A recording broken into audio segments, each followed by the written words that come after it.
Welcome back to ब्लॉबडी। आज हम बात करेंगे तीन इंपॉर्टेंट कंसेप्ट्स के बारे में जो हैं sale versus agreement to sale, essentials for valid contract of sale and section 12 which talks about conditions and warranties. ये सारे पॉइंट्स लॉ एग्जाम्स के लिए भी बहुत ज़्यादा इंपॉर्टेंट है, तो चलिए शुरू करते हैं।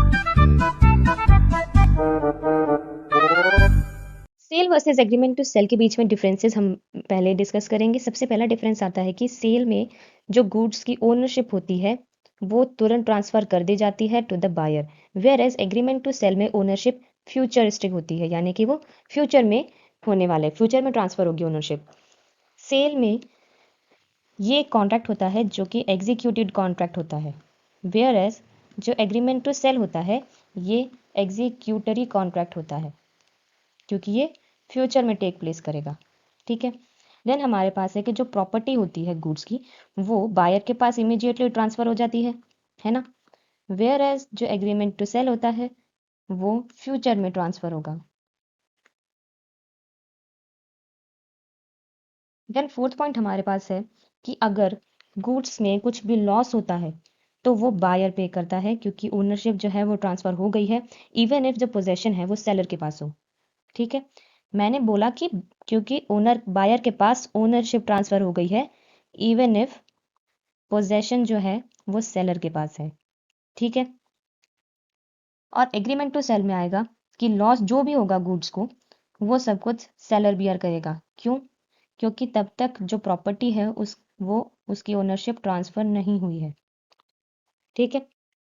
देन हम बात करेंगे एसेंशियल्स के बारे में। तो सबसे पहला एसेंशियल है कि वैलिड ऑफर होना चाहिए, और वैलिड ऑफर होगा तो एक वैलिड एक्सेप्टेंस भी होनी चाहिए।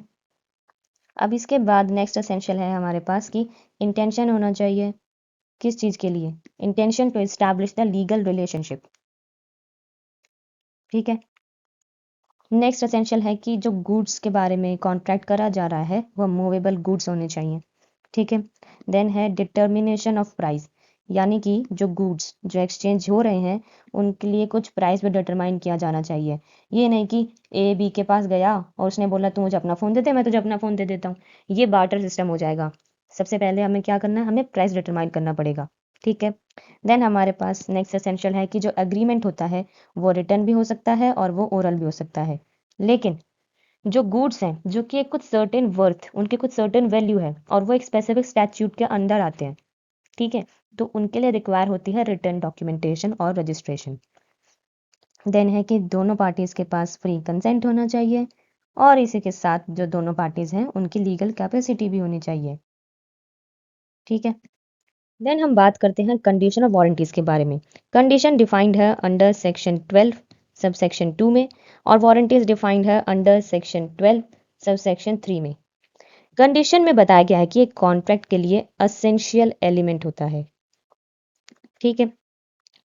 ये कहता है कि अगर कंडीशन जो है वो फुलफिल नहीं होती है तो कॉन्ट्रैक्ट को रेप्यूडिएट किया जा सकता है। ठीक है। जैसे कि फॉर एग्जांपल अगर बायर ने बोला था कि ब्रांड न्यू आईफोन 15 चाहिए और सेलर ने उसे यूज्ड फोन भेज दिया, तो बायर कॉन्ट्रैक्ट कैंसिल कर सकता है। ठीक है। देन हम बात करते हैं वारंटी के बारे में। जो वारंटी है वो एसेंशियल एलिमेंट नहीं होता, वारंटी जो है वो कोलैटरल होता है टू द मेन कॉन्ट्रैक्ट, या फिर कनेक्टेड होता है टू द मेन कॉन्ट्रैक्ट। ये कहते हैं कि अगर वारंटी जो है वो ब्रीच हो जाए तो कॉन्ट्रैक्ट जो है वो कैंसिल तो नहीं करा जा सकता, लेकिन वो डैमेजेस क्लेम कर सकता है। कौन? Agreed person.